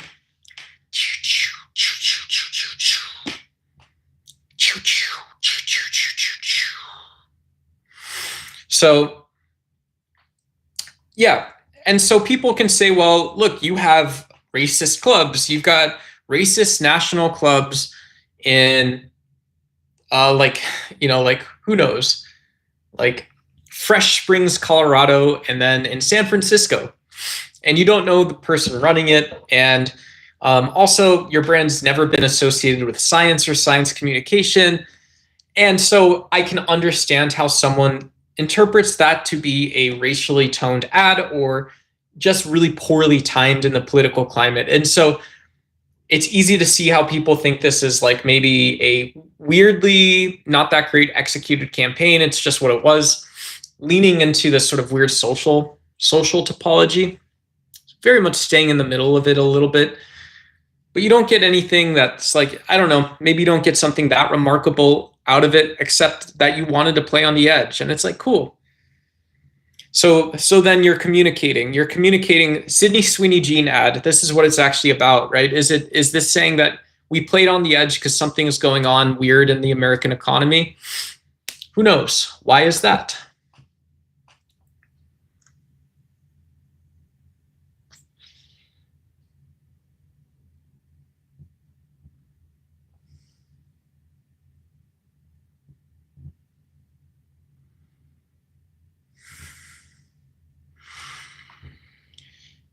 Yeah, I don't know if Angel Wave, if you're intimating at like a dog whistle or something. Intimating at like the ye old dog whistle. Ye old dog whistle. I don't know. I mean, it would be really weird to think of a company like American Eagle dog whistling, but again, because of where I sort of place the ad in my own head, my own narcissism, it's like, yeah, I would kind of expect to see someone that, someone or quite a few people would step up and say something about that ad. I would expect that to happen. I wouldn't expect them to be all called idiots at once for that. Because some of them are right? What are they actually saying or talking about then? I don't need American Eagle most likely to tell me, like, I don't know, just what's going on in your business. What do you do well?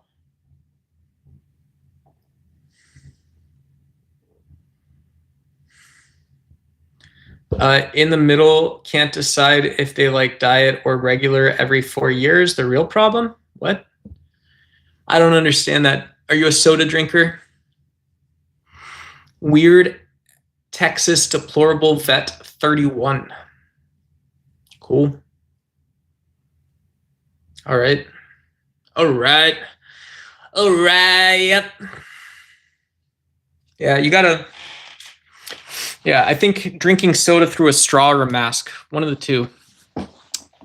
I don't know. I got kind of weirded out reading that. I can't decide. I don't know what it means, my friend. I'm sorry. Isn't a business obligated to make money for their shareholders by law? I don't know. That's cool. Is that true? Isn't a business obligated to make money for their shareholders by law? Yeah, that's called a fiduciary. So that's called a fiduciary. It's usually part of every shareholder agreement, I think. Or, it's part of, yeah. So if you are in a board, an executive management position, you have to act in the best interest of the shareholders. So in the best interest, you don't have to make money for anyone. You cannot purposefully liquidate the company because you get upset. That's illegal. You can't so I can't drive a stock into the ground because I'm unhappy with my job. If I'm an executive manager, you have to find a new job, right? You have to tell people you feel that way and get out. So that's called a fiduciary. Also fiduciaries, if we're learning this word, your CPA or your, whatever.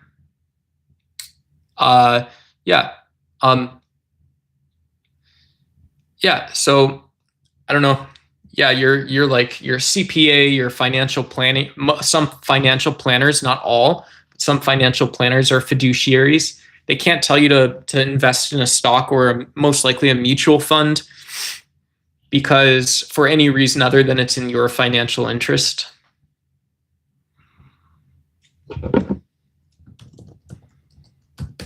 Hey, what's up, Humanity in Crisis? Hi, everyone. Republicans versus Democrats, Coke versus Pepsi.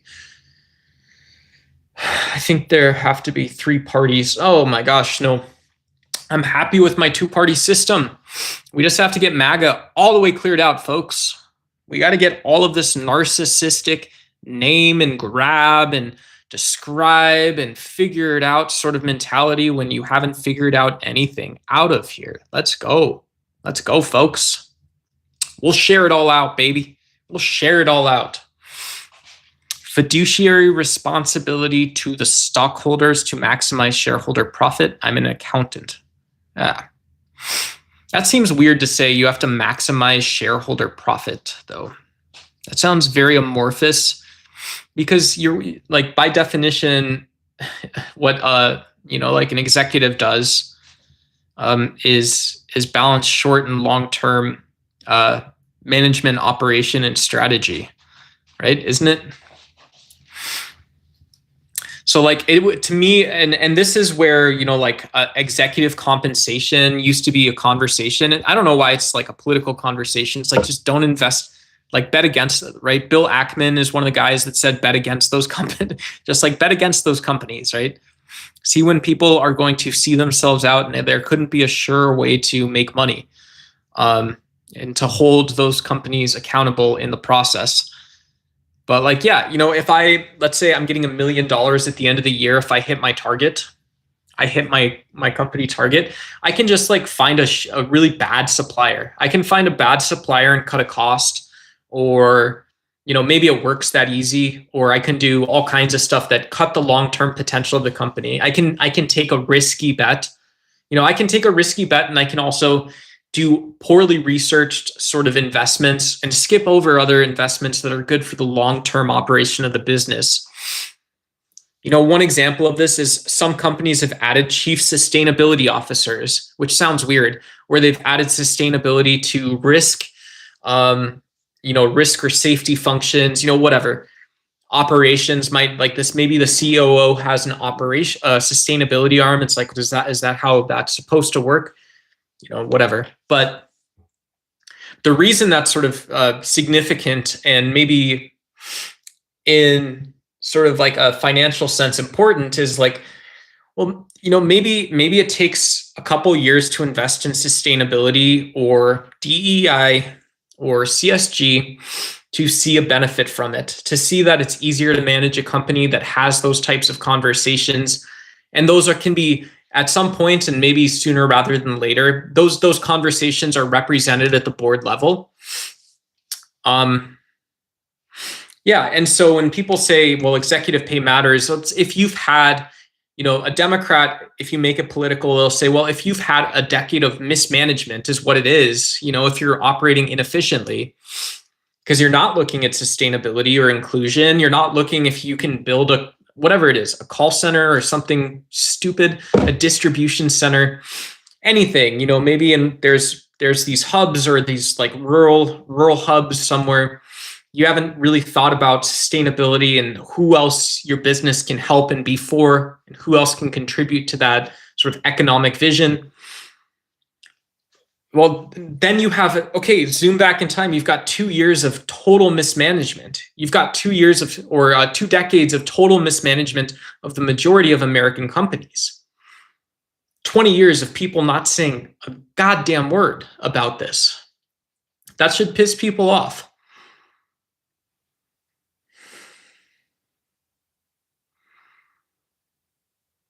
Yeah, Julian, so just from my corporate experience, not that many CEOs or board members would ever say that, yeah, you should pollute if it's cheaper to do so. I'm not aware of that. Like, I usually think, while staying optimistic, it's a little bit of blindness is what I've seen sort of be the poor linchpin or whatever it is. Right? I don't know what it was supposed to be.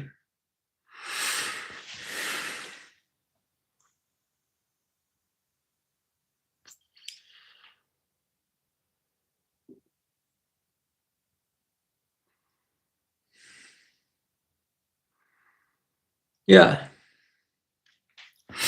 That's my story, and I'm sticking to it, folks.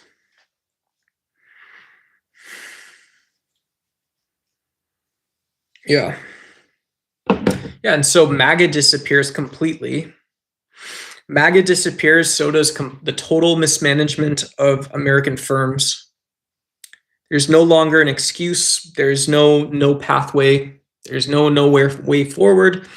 If you want to do a big boy job, you'll hire big boy people, and together you'll thrive. Together you will figure it out, and you won't go crying when it gets hard or when you fail. And it all disappears.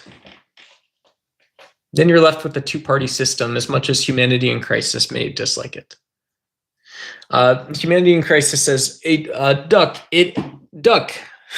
It's like two voids filling. Most people are not in the middle, but they are forced to go to either, or instead of going in the direction that is in more alignment. No? Yeah, so I agree with you. It's difficult for people to pick which party they're going to vote for, but it can be clarified, right? In Arizona, I'm an Arizonan. And so in Arizona, one of the things that I understood was that, a lot of the right-leaning states were doing abortion bans.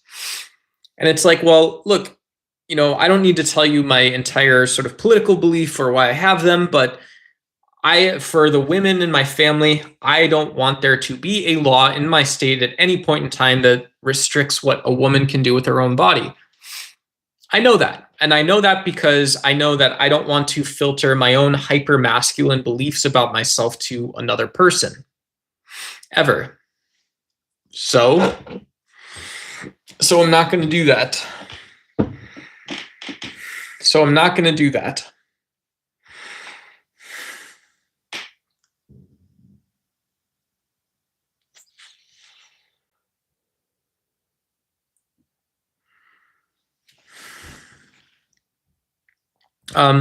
And so, yeah, I voted Democrat. That's the end of that story. I started saying something and I didn't know what I was saying. So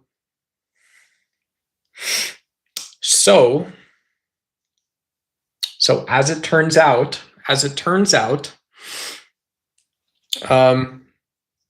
yeah, so I think the Republican and Democratic Party together just organically kind of fit the topology.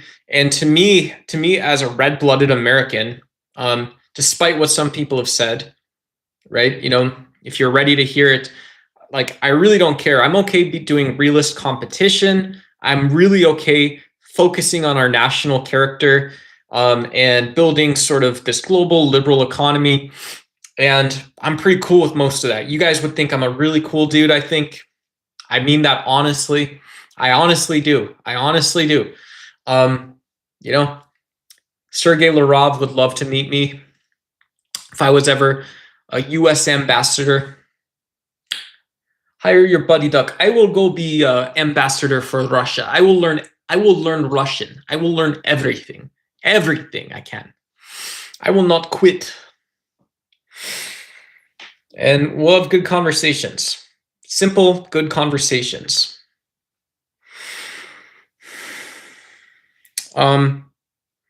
Yeah. Yeah. And so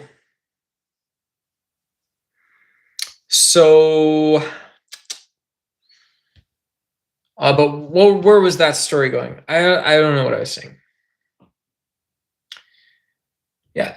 The whole point of that was that Republicans and Democrats can find the right solution. I think it's great to have third parties represented. I think it's even cool to have independents win sometimes. And I also think that it's like, well, to me it doesn't make sense why you all can't figure it out. If you guys need to figure something out, like having a bad electoral cycle just means you go and you fix it the next time. And people can be upset about the politics for those 4 years, right? I think that's the reciprocal of eliminating or eradicating MAGA entirely as an ideology. I think as we continue to eradicate MAGA, it becomes more and more foreign as to what Make America Great meant ever in the first place. The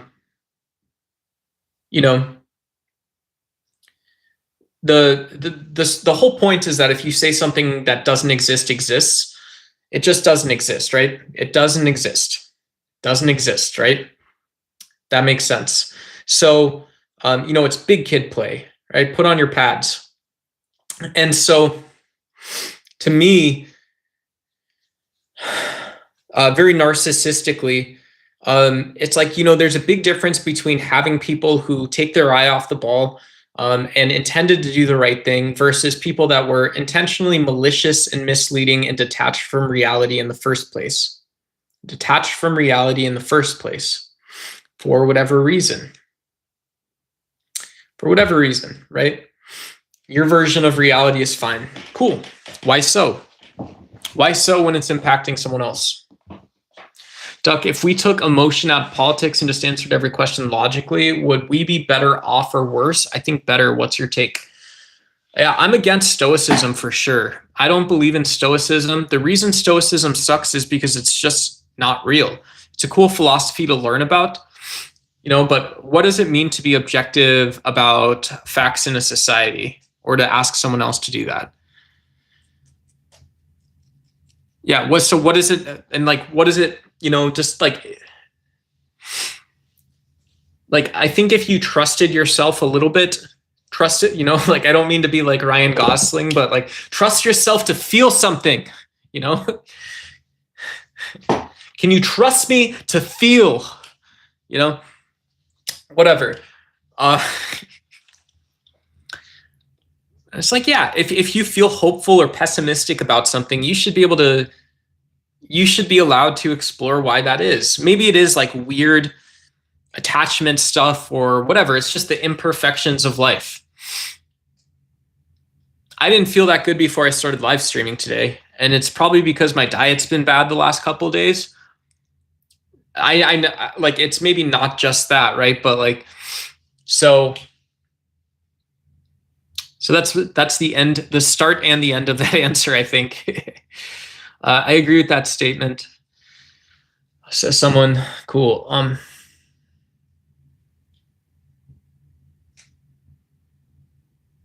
Sharing narcissism. Yeah. That's what we do on Ducks Why. We share narcissism.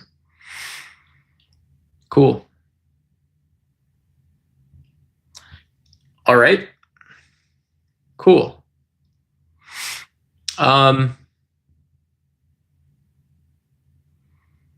Starting with stoicism acknowledged and the logical answer, and then inject emotion as a secondary and change the plan accordingly. Yeah, I don't know what that means. I don't know what that actually means, right? So the way I think about that in politics is like if Trump fires someone at the Bureau of Labor, I can just ask, well, what the F is the Bureau of Labor in the first place, or Bureau of Labor Statistics? Where did they get the data from? When they were going through the regular process and then audits afterwards or during, what was the same or different? What QA processes do they have in place? Because even if you're that size of an operation, don't you have QA? Doesn't at some point, or if you have like lean style metrics through the value chain of creating sort of your data reports for the White House, and I'm sure they have that flow charted out or something. You'd have to, I'd imagine. Whatever that sort of corollary process, Donald Trump could have told a guy like me, probably a guy like a person like any of you, like, here's what actually went wrong. Maybe I don't have to get too specific, but I can intimate sort of there was a problem. If I was the president and I got bad numbers, I would want to know why those bad numbers ended up on my desk. And then there's a paper trail, right? There's a paper trail. It's like, Mr. President, and I honestly mean this, Mr. President Donald Trump, the normal guy that cleans like the structured data got sick, and we went ahead and we pushed out the bad numbers anyways, or whatever. It's like, okay, cool. Stuff happens, like, and so you can tell me then, oh, Q2, but like whenever it is, we'll get you the right numbers. I don't know.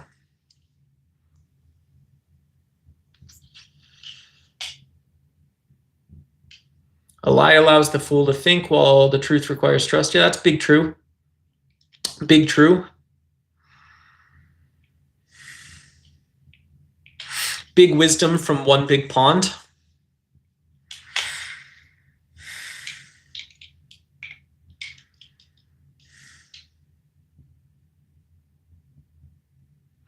Yeah, that's maybe a very American lesson, a very Steinbeckian lesson.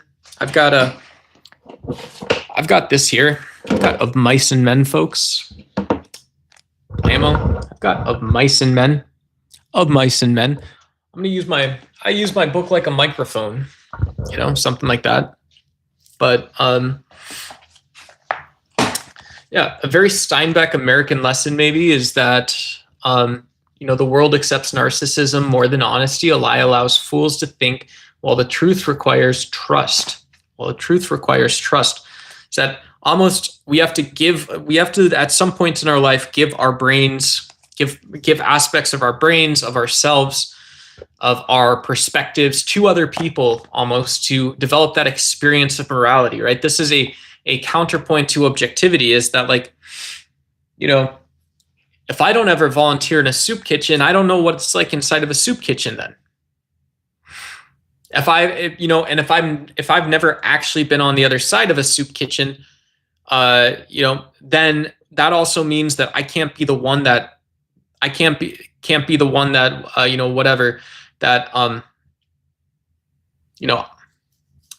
understand what it's like to, have reached that point where you go and seek charity for food and sustenance in the United States, where most people don't do that. Most people in the U.S. don't seek whatever it is. I'm gonna slide over. Oops, we're losing it, folks. And so if you believe in objectivism, which is Ayn Rand's philosophy, or if you like objectivity, it's like, well, where is objectivity in those two scenarios? Am I stepping into objectivity by saying you have to have lived it to done it? Because that also seems like a really bold conclusion. How is it this Lucky Palmer Facebook engineer guy is now building rockets? He'd never done that before. He's building cryptocurrency, Web3, fiat replacement, tracked payment system thing, whatever it's going to end up being,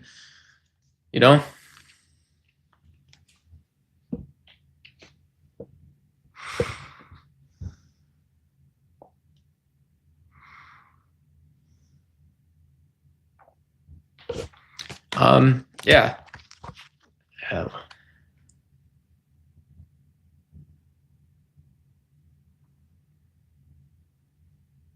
You got it by heart. You can do it yourself. No, you, I forget some of the things. Tell about how it's going to be. Okay, someday we're going to get the jack together and we're going to have a little house and a couple of acres and cows and some pigs.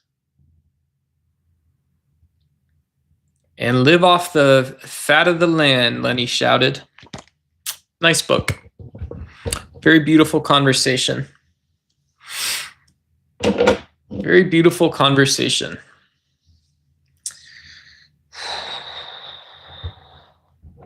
The Lord Satan wants you to read John Steinbeck, folks. It's been like that for thousands of years in the Victor's Right history. Proves that too many live based on fear? Hell yeah. Hell yeah. Bam, bam, bam. Yeah. I don't know. I don't really know, folks.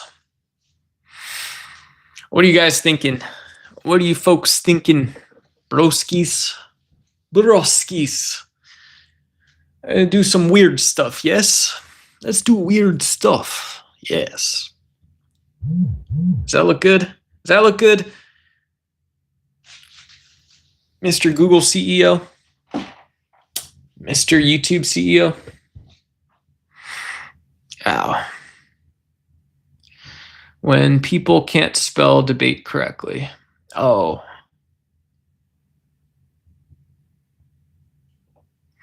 Oh, I just got called an idiot by someone. I like the comment. I like getting criticized. It's always cool. Fear. Yeah. All right. Oh, okay, cool.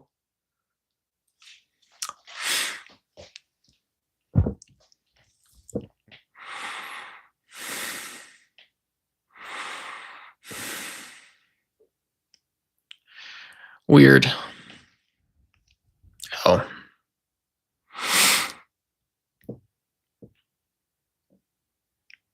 Fear is a tool to manipulate the masses. Maybe. I don't know why you would say that. Why would you say that? This is what I mean by the fact that MAGA needs to just totally not exist at all. If I can be completely honest with you, that seems like a really stupid plan to have fear be the basis for decision making or planning. Because fear is a natural emotion. So the fact that I see someone who is in fear give their purse to a thief, right? Doesn't this sound like stupid New York con man logic? Yeah, and this is from MAGA. There you go. Everybody knows, if somebody's afraid, they're going to give it right over. They're going to give it right over, folks. No offense. Sorry. See you, one big pond. And so I'm going to plan something based on fear to control someone. I would do that. No. The US government would do that. That would be weird. That'd be really stupid. How much is it going to hurt? What is it going to hurt? And then even then it's like, well, that's going to be an expensive transaction. That's going to change who you are. Fundamentally change who you are. When the United States realized, and I use the same examples over and over because I'm a big idiot who doesn't know how to read. The United States made a decision that the United States would never be invaded. It was unlikely to be invaded. It would likely be a very expensive decision to invade the United States. So something that left an indelible mark and changed who the United States was this decision that in the United States, we needed guns not only to protect the land and ourselves, but also for this reason of balancing the military and federal power. It would prevent tyranny. It would prevent tyranny. What does that actually mean? What does it mean to prevent tyranny in 2025? It usually means that you're able to talk to people and have an honest dialogue 90% of the time, and resolve, manage, and include and be tolerant of voices that don't believe that the process that's occurring is the best. That's not me. I like the process. I like the process of completely eradicating the MAGA ideology. MAGA is not Donald Trump. MAGA is a set of very stupid ideas. Donald Trump was a completely average entrepreneur in construction and real estate. There were thousands of people just like Donald Trump. Take that into consideration. There were thousands of people in the United States and tens of thousands across the world that were just like Donald Trump. Even if you're looking for the biggest fish in that small pond wasn't Donald Trump. Donald Trump was a guy who took news interviews. Maybe strategically, he thought that he could get a little more and introduce himself a little bit better. Probably a great guy. I never met him. Like I said, I'd get coffee with him. If you call me an idiot, you treat me like I am the horses behind, well, guess what? The conversation finished. My own opinion, MAGA will be eradicated. Everything you've done will be eliminated. And I'd appreciate it if my time was paid back. I think a lot of people probably feel that way. Is that crazy? No, that's having a political belief. I'm not going to let my kid grow up and read in textbooks about these people who stood on hate and stood on complaints and tried to take the things the United States actually does away from it. I will not tolerate that. Not even for 1 second. Maybe just the second you had. And you lost it, and it's gone. So that's it. I'm not going to get into complaining myself. I think this is a logical place then to end the stream. Thank you, everyone, folks who've been here or just joining in. I appreciate you so much. If you want to like and subscribe, I ask for that. And that's cool. And it might be a complete waste of your time. But welcome to YouTube. Yeah, good to see you, Beto. Yeah, you guys, and either on Duck's channel or wherever else, we have to buy the time, buy the brain space. Maybe one day Beto can either hop on a panel to talk about physics. I did think about it. I don't think it's like the right time, and at least on my channel and stuff for it. But Beto's been up once. I think we had the wrong other guest with breakfast tacos. Even though I do like tacos, Tacos is a nice guy. He's very taco-y. He's very breakfast taco-y, very Tolkien. I don't know. Not really. I'm not going to talk about him, but yeah, that'd be a fun thing to do. Sean Carroll released a new video, so I've been talking about watching it. It's one of the few videos in my bookmarked folder on YouTube, my bookmarked playlist. So I want to go watch that. It's about the ontology of particle collapse. I want to, and I'm not going to, but I do want to. I really do. So I'd love to read the book, as they say. So, all right. Yeah. So MAGA. So just to summarize my opinion, Trump hasn't had one real presidency.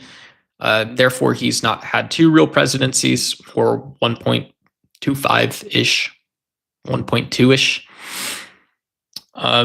What else? I'm just going to stick, because this is like an opinion sort of stream. So I'm going to say my other things too. I do think there's a culture of intellectual abuse. I think the Republican Party, having lost control of themselves, have also failed to remember that some people expect a description that exists somewhere in reality, even if it was hard-earned. I don't see that. I think a lot of people, because of the lack of transparency, see people who call themselves MAGA as a group which very painfully complains more than they do. They complain more than they do. We need to end the culture of intellectual abuse. The fact that we're in a black hole is awesome. Ooh, factor theory. Yeah.